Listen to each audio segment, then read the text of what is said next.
C'est un préjudice.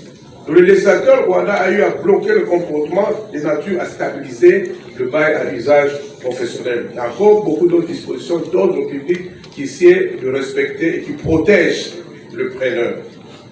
Alors, je reviens à Maître Elie, qui a voulu savoir si la logique du législateur Ouada de 2010 d'étendre le bail à usage du bail commercial au bail à usage professionnel, si cette logique rentre dans la dynamique de l'intégration Ouada. Alors, il a voulu aussi relever la question s'agissant du bail agricole. Quelle serait la garantie locative dès lors qu'il y a tout un régime, n'est-ce pas, consacré par le droit congolais? Oui, je voudrais juste vous dire que le législateur Ouada de 2010 a eu à consacrer d'autres acteurs de commerce en dehors du commerçant. Et parmi les autres acteurs de commerce, il y a aussi l'entrepreneur. Et lorsque vous lirez les dispositions pertinentes de l'acte uniforme portant sur le droit commercial général, vous allez comprendre que le champ d'activité de l'entrepreneur est beaucoup plus large que celui du commerçant. Le commerçant, on vous cite les différents actes de commerce, par nature, les actes de commerce, par la forme, etc. Mais l'entrepreneur vous dit qu'il peut aussi exercer des activités commerciales, mais il peut également exercer des activités agricoles. Alors, l'épineuse question, c'est de savoir, mais quelle sera la garantie locative? Oui, maintenant, on revient au droit interne. Parce que le droit, le législateur Ouada, je vous ai dit d'entrée de jeu, le législateur Ouada n'a pas organisé le régime de la garantie locative, et moins encore du délai de préavis. Alors, lorsqu'on revient au droit interne, s'il est établi que le régime de garantie locative s'agissant du bail agricole est bel et bien consacré, mais c'est celui-là qu'on appliquera en l'absence de règles spéciales. Mais si nous voulons davantage sécuriser, n'est-ce pas, ce bail, comme j'ai fait un plaidoyer, il va falloir que les règlements, les différents actes réglementaires ou les lois qui viennent compléter le droit communautaire puissent s'y atteler. Alors, vous avez aussi posé la question de savoir si la question du juge compétent, c'est une question de procédure ou... Oui. Alors, le législateur Ouada a juste parlé du juge compétent en ce qui concerne les litiges relatifs au bail à usage professionnel. Je vous ai dit que plusieurs juristes africains ont débattu sur la question. Est-ce qu'il fallait soumettre ce litige à un juge de référé ou il fallait le soumettre à un juge de fond? Et j'associe votre question à la question de notre confrère qui a voulu aussi savoir, mais c'est quel est ce juge de fond? Mais ce juge de fond n'a pas été précisé dans l'acte uniforme. Il va falloir revenir, n'est-ce pas, au droit interne pour identifier le juge de fond. Alors moi je pense que s'il s'agit d'un contrat de bail à usage professionnel mettant aux prises un commerçant et un non-commerçant, l'article 17 de la loi sur le tribunal de commerce peut suffisamment nous renseigner quant à ce, pour donner, sinon attribuer la compétence au tribunal de commerce, dans le cas d'espèce, qui peut, n'est-ce pas, statuer sur la question. Alors pourquoi juge de fond? Mais parce que c'est le juge qui est appelé à statuer au fond même de litige. Ça peut être une exécution des obligations de l'une des parties. Ça peut être une question de résiliation du contrat de travail. Ces juges-là, seulement on lui demande de statuer à bref délai. Le fait pour lui de statuer à bref délai ne nous confère pas la qualité de juge de référé. Parce que vous connaissez le contenu, n'est-ce pas, de la matière relative au référé. Alors, il y a le confrère qui a voulu me compléter. Oui, je suis tout à fait d'accord avec vous.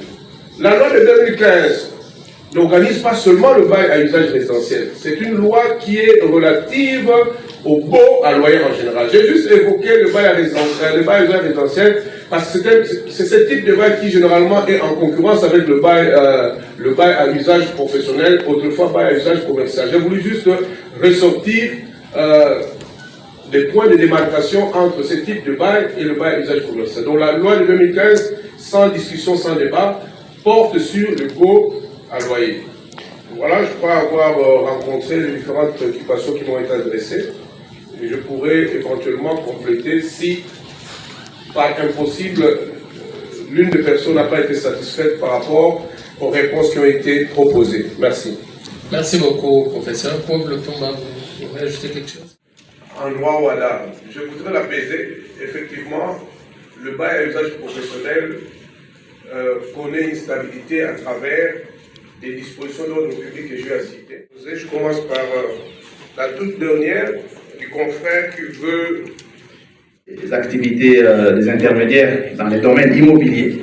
Donc ça fait partie des poissons qu'on a pêchés et ramenés dans les temps pour que le droit commercial fasse l'âge ratissage. Et c'est justement la dynamique d'inclusion de ces activités. Et donc je suis d'accord avec vous et si les avocats dans la salle qui, dans leurs activités au regard de la clientèle qu'ils ont, font certaines activités qui se rapprochent aux activités qui se rapportent aux mutations du fonds de commerce, je suis d'avis avec vous et je m'enrôle volontiers qu'on fasse cette réflexion ensemble. Merci.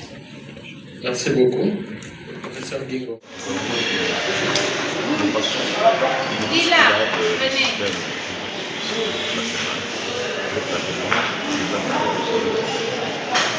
La décision de la CPC par les écoles a permis l'entrée en quelque chose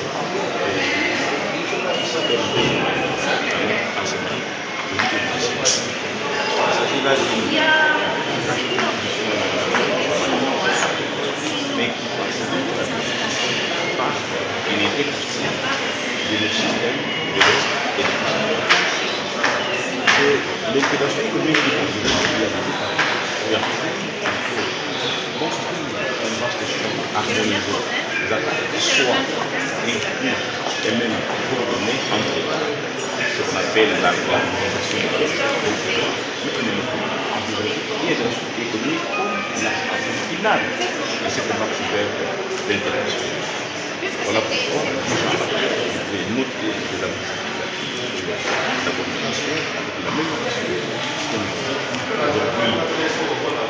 vers 5 des mêmes possibilités. C'est ce qui fait que de nous, et sur le plan il y a aussi la même occasion de la qualité des décisions. Ce qui permet aujourd'hui le contrôle de la légalité, le contrôle des décisions judiciaires au niveau supra-régional. Donc, après, c'est toujours des questions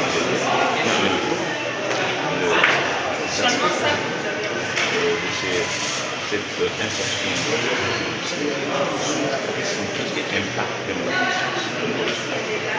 D'après vous, dans 10 ans, quel est le bilan? Non, le bilan, on ne peut pas dire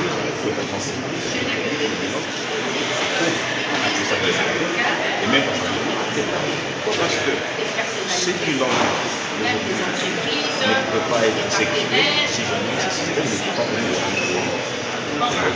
comment ça va économique et donc et que la communication c'est ce qui a facilité l'avancement, a facilité la graduation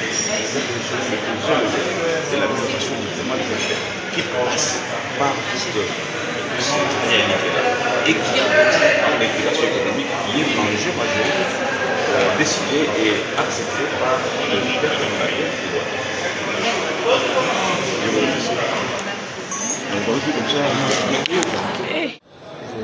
Je travaille comme étant de conseil auprès d'une institution financière. D'une manière succincte, qu'est-ce qu'on peut retenir à l'issue de cette très belle journée qui vient de prendre départ? Écoutez, c'est une journée assez intéressante parce que ce sont des échanges scientifiques de haut niveau. Je pense que c'était important, 10 ans après, que la RDC puisse adhérer au traité de l'OHADA et faire un bilan. Ça nous permet, comme l'a dit tout à l'heure le professeur Massama, de faire un Big Bang, de faire une introspection, essayer de faire une sorte d'auto-évaluation pour voir quelles sont les améliorations apportées par cette adhésion de notre pays, mais également voir si les objectifs assignés étaient respectés et par après faire des perspectives ou établir des bases ou un plan d'amélioration que le pays pourra suivre pour atteindre ses objectifs par rapport à l'amélioration de son droit de l'Afrique. Et vous personnellement, comment pouvez-vous justifier votre présence dans ces assises? Écoutez, nous sommes des professionnels de droit. Le travail que nous faisons tous les jours est en phase avec les sujets traités. Donc c'était important pour nous d'être là pour pouvoir échanger, apporter notre contribution à ces travaux ou à ces assises d'évaluation de l'adhésion de notre pays à l'OHADA. Merci. Merci. Merci.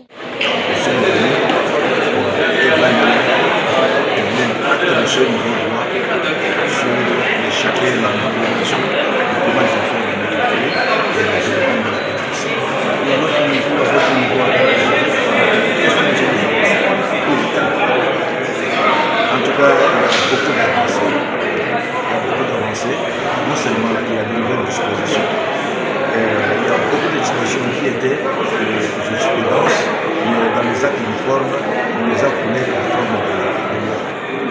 Le droit a bousculé l'essentiel des droits universels. Le droit a bousculé même notre droit de procédure. Il y a même de nouvelles générations, des institutions comme juridiction présidentielle qui vient de bousculer. Vous savez, le droit a été surtout recherché pour essayer d'assainir la mœurs.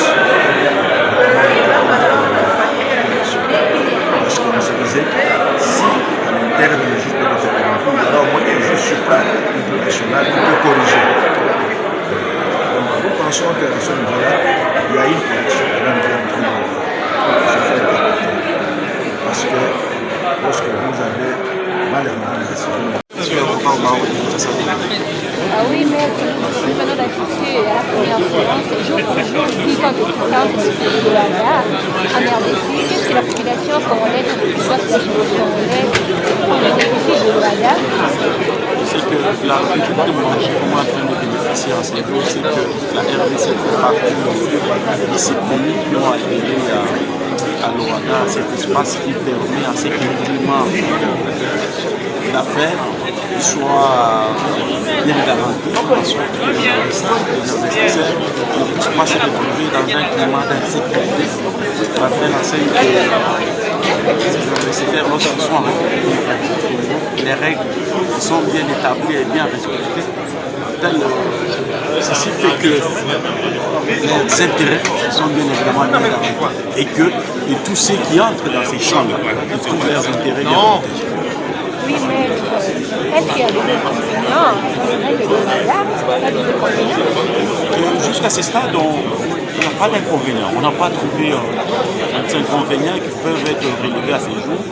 Si nous pouvons parler en termes de 10 ans depuis que la RDC a été ratifiée, adhérée au droit au OHADA, c'est qu'il y a plus de bonnes choses que de mauvaises. Donc, nous ne savons pas à ce stade relever les inconvénients parce que s'il y avait des inconvénients, je ne pense pas qu'on allait être là jusqu'aujourd'hui 10 ans. Merci. Très bien parlé.